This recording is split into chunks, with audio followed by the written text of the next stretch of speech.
Hi guys, it's Colette. Welcome back to my channel. And I want to discuss some things that spiritually evolved or awakened people, or people that regard themselves as maybe empaths or sensitives, clairvoyants, even mediumistic. People who are evolving and whose skills are becoming deeper. And you may be at different parts of your spiritual journey, but I wanted to talk about some of the phenomena, some of the things or issues that we can experience at night um, when we are opening up, or even when we're fully evolved, because these things, the more evolved you can get, sometimes these issues can get worse if you want to view them as worse. Sometimes if it's journeying or dreaming spirits, etc., that's not worse, that's better. But the reason I wanted to say this is a lot of people assume that some of the problems they have at night are very much not related in any way to the spiritual opening, and that can be very wrong.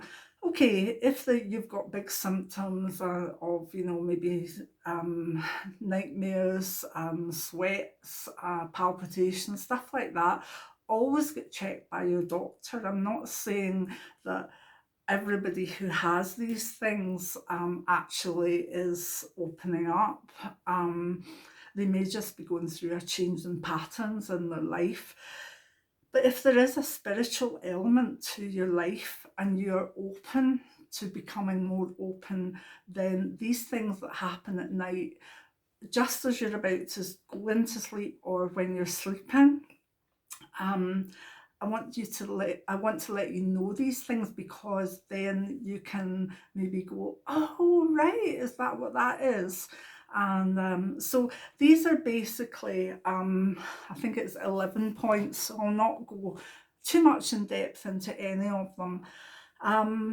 But be aware that these things could happen. You might not get all of them, you might get one or two, but they could be because you're simply opening up more or moving off a kind of plateau. My night terrors and stuff seem to come back when I'm moving off a plateau and moving up to yet another level of my spiritual path. So the first thing I would like to talk about is insomnia. Yes, the world over there are insomniacs, but empaths, spiritually aware people, clairvoyants, mediums, whatever area you're in, be it healing, we walk about and we do our jobs, and there's all sorts of energies about, and we sort of attract them, and we, without really wanting to, we can end up with an energy of stress that's on top of everything else. So, you can read many books, listen to podcasts as to how to get to sleep, but and do that. But remember that there could be a spiritual level on top. So you need to, in some way, ritualize your bedtime, pre-bedtime, more for that. You would maybe switch off your computer, your phones, for normal, to stop normal insomnia. But with spiritual involvement, you may have to think deeper than that and actually give yourselves maybe a half-hour meditation before you go to bed and expect to sleep. You might have to ritualize your prayers so that they're almost telling your brain that once you've said this bit, you're nearer sleep. Once you've said this bit, you're nearer sleep. So do try and address insomnia that comes from spiritual awakening with spiritual tools. So that's the first one, that's insomnia. Now, the next one I've got is wakening at the same time every night. Now, I don't mean that in the morning. If you naturally come out of sleep, say at 7:30 or 6:15, that's different. That's your normal wake up pattern. But if for no apparent reason, you just seem to click awake or startle yourself awake and look at the clock, and it tends to be the same time every night, that could more be a spiritual reason. Excuse me. I tend to awaken at 4:12 a lot of nights, and it's not that I need to go to the toilet. It's not that I'm due medicine. It's not that I'm necessarily in pain or whatever. It just seems to be a startling awake time for me. Now, I've looked into it, and sometimes this time can upset people because they think, "What the hell is going on?"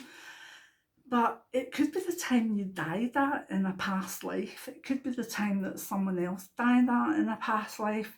It could be subconsciously that someone from your past that passed at that time in the morning. And, spiritually, you're getting a memory of that time.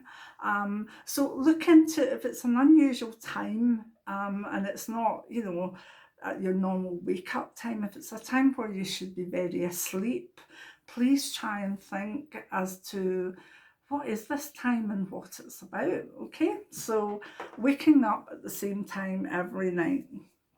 Now, the other thing is nightmares and night terrors. Now, as children, when we're very psychically open or whatever, children do tend to have nightmares and night terrors. Any parent out there will know the look in the child's face when they're completely, upset with coming out of sleep, or sometimes still being in sleep.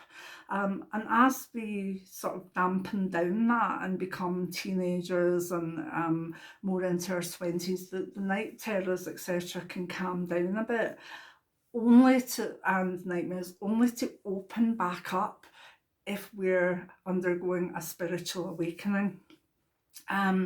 Personally, I had night terrors and nightmares for probably till about age 14, and then they come back again about age 26 was when I was opening up to the tarot, etc.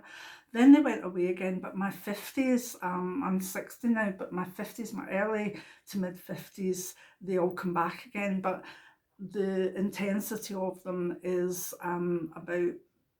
it's more about spiritual awakening to a different level again for myself, so I'm willing to accept it. A nightmare is when you're in deep sleep and you are, in some sort of traumatic situation in a bad dream, and you're working through it, but you're still asleep.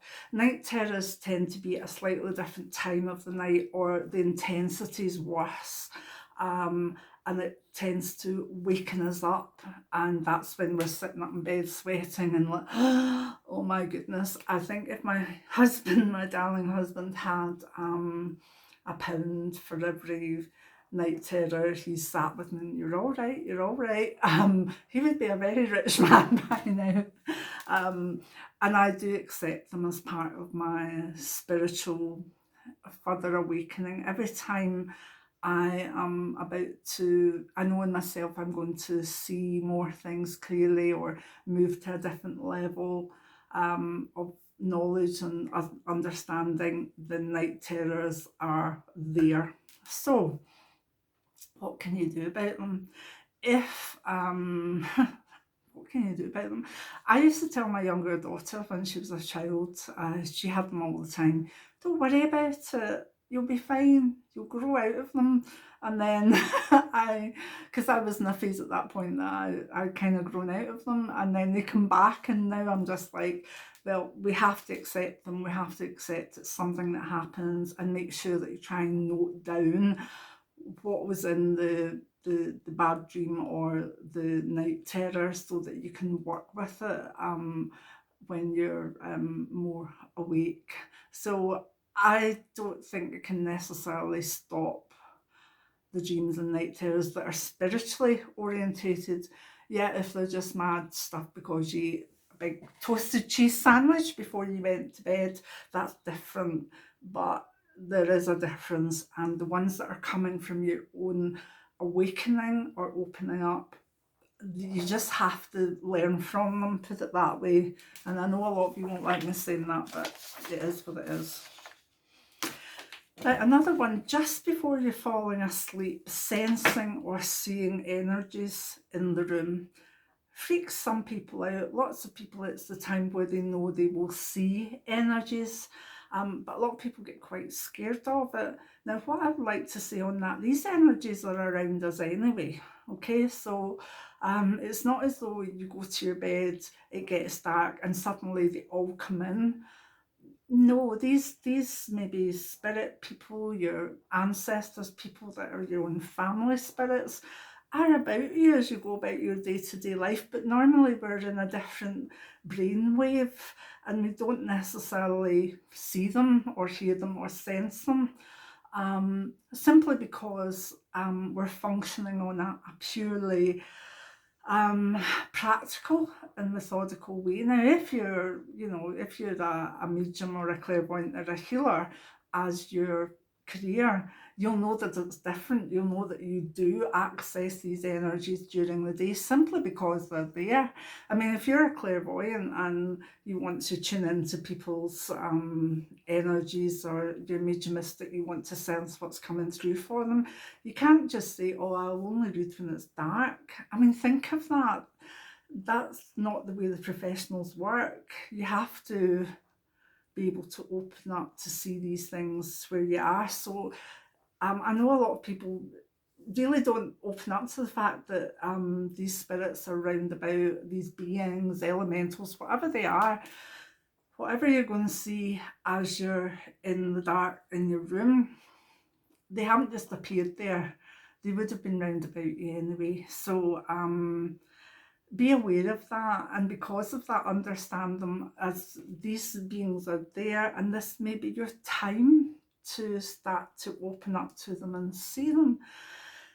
And I think that's lovely. So don't be afraid of the dark, because the darkness isn't the cue for every energy under the sun to sort of pop up and give you a fright. If you were at this sort of pre-sleep level during the day, they would still be there anyway. So I hope I made that clear enough. The next one is premonition. Some people actually get their first feelings of premonition as they're about to fall asleep or in dream time in sleep. And it scares them because it's like it can be quite massive. At the time it might seem just like a bad dream or even a nightmare, or it can, as they're going to sleep, they can have little wisps of this, maybe seeing an airplane or maybe seeing an earthquake or whatever, and they may sort of think, well, that was a bad dream or that was a mad thing, and then they're waking up the next day and it's happened, and then they're, whoa. So the premonition as you fall asleep or in deep sleep can actually be one of the first signs that you are awakening as a clairvoyant, and will be able to see things and make predictions. So again, it is what it is.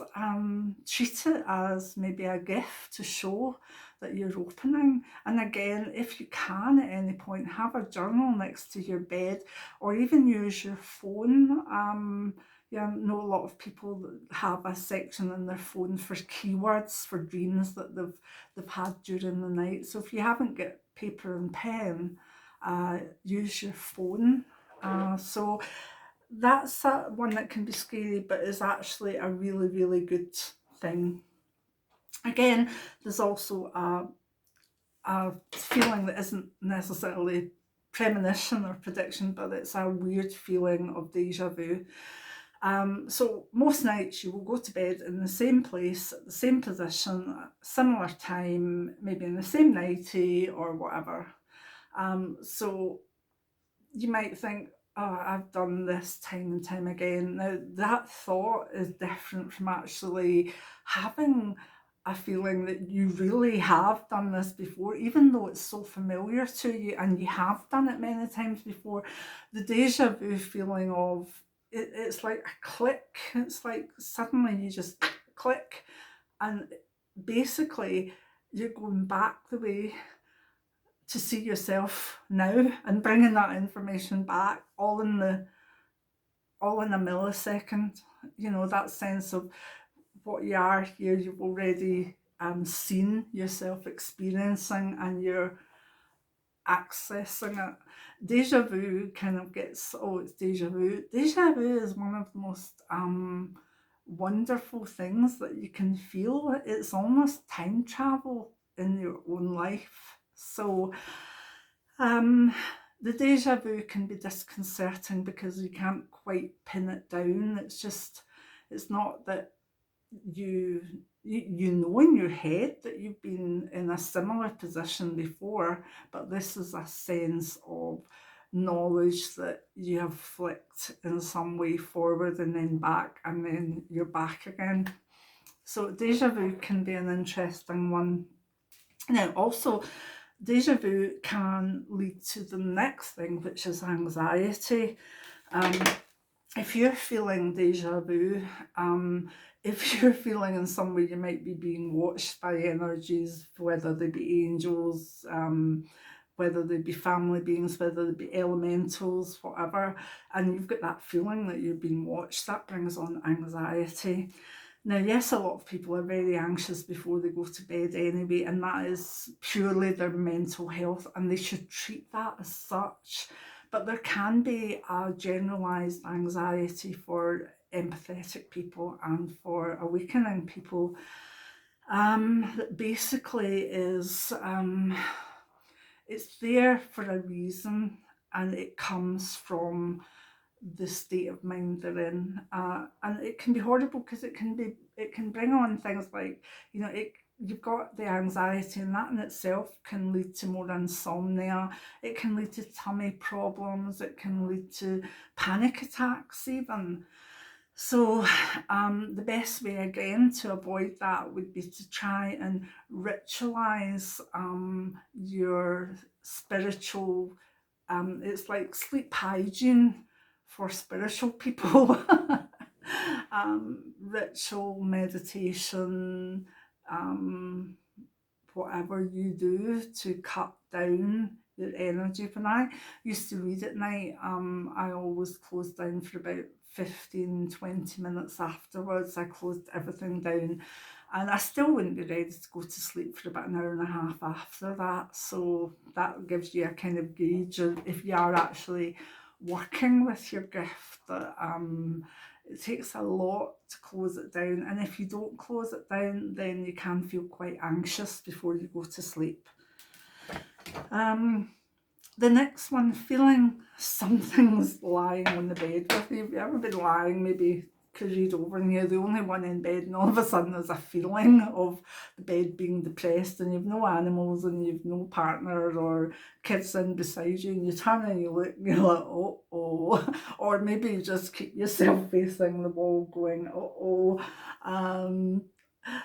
that can be quite disconcerting. But I have actually seen spirits that have been able to make almost indentations in duvets when they've come, and I've also known that some people have really maybe smelt a perfume or whatever that let them know that it was the spirit of a partner or a mum that was lying down beside them, and they just knew that that spirit was almost becoming heavy enough with energy to make that mark or give that feeling of being pressed against. And it can be, sometimes it can feel smaller because it's a wee dog or a wee cat that you've lost and it's decided to come back. And I know a lot of you will be able to get on board with that one. So it can be a bit freaky, but after a few times it can be very, very, very comforting. Right, let's see what we've got. Spirit communications. Again, you could want to communicate with your spirits family beings, spirit guides, but during the day just be not in the realm that would naturally happen in.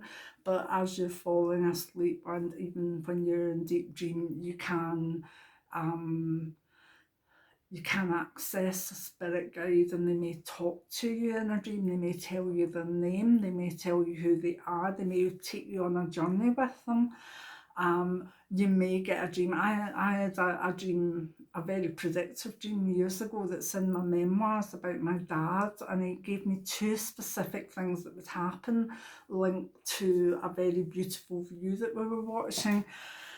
And they went on to happen within days of one another, and he showed me them and told me about them in the dream. So, you know, I have had spirits give me acutely accurate premonitions when I've been asleep.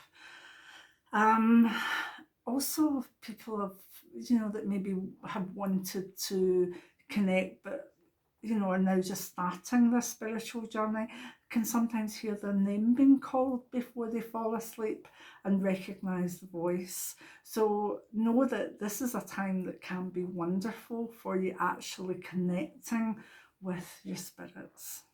Let's see. Healing hands firing up, right? Some healers that don't know they're healers lie down, prepares to go to bed. They think of someone they love that's ill, and all of a sudden their hands are going on fire, and they're thinking, oh, what's that? And they shrug it off, and then maybe they'll think about, sorry, I've just seen a spirit behind me in the camera, which is weird. Right, probably won't show to you in camera, but just as I was talking there, a face came up behind me, and almost, well, I saw it, but I'm just letting you know, in case any of you out there, obviously you're spiritual, you're watching this video, it may well be that you've seen some sort of movement there. I don't know, definitely it was the way I would view a spirit coming forward. So yeah, see, there we go. We talk about them, they will come. It's like a field of dreams. Build it and they will come. Talk about them and they will come. Anyway, I forgot what I was saying there. Healing hands, yeah. Healers might first realise that there's something going on with their hands when they're actually in that dreamlike state.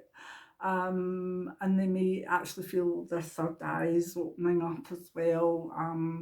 Just the sort of things that you would feel if you were doing a healing or doing a reading if you're clairvoyant. The first sign of that can be just as you're going to sleep. So that's an interesting one. Let me know in the comments if anybody saw or sensed whoever that was. I wasn't going to do mediumship today, but who knows, I might. And the last one is numbers on digital clocks. Again, if you see 1111, you see 1212, you know, and numbers that keep repeating themselves, say 444, that was mine for a wee while a few weeks ago. I was waking at 4:12, going back to sleep, and then waking again. It was 444. It was all the fours. Think about these numbers.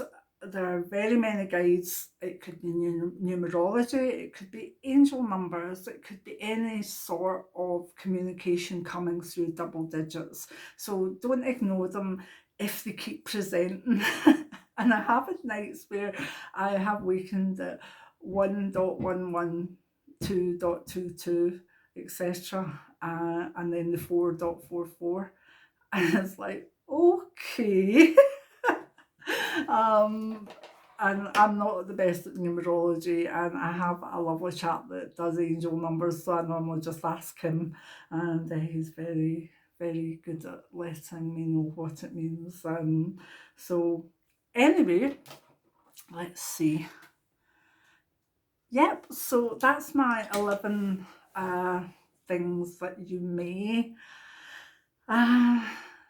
see or feel or sense when you're awakening to your spiritual journey, or whether you're coming off a plateau and into a new spike of your spiritual journey, and also whether you just are and maybe didn't pick up on some of the things that were happening to you at night. Let me know in the comments. You know, I love the comments. I love to give a wee heart when I've read them, and if I've got time I will follow up. And if you like this type of video, the teaching videos, you can support me in my coffee shop. The link to that's below. Also the transcript, not the transcript, but the essay that I've written on this for this video will be in the coffee shop as a PDF, and you can download it for free. So if you like the video but you want to have a sort of hard copy of an essay on it, just click on the coffee link, go through to the shop, and you'll see it, and enjoy it, and that way you will have seen the video and will have a copy of the essay to help you refer back to without going back to the video maybe. So, and if you like what I'm doing, you can support me with coffees in my coffee shop. And thank you very much, and I look forward to your coffees. Many blessings now. Bye.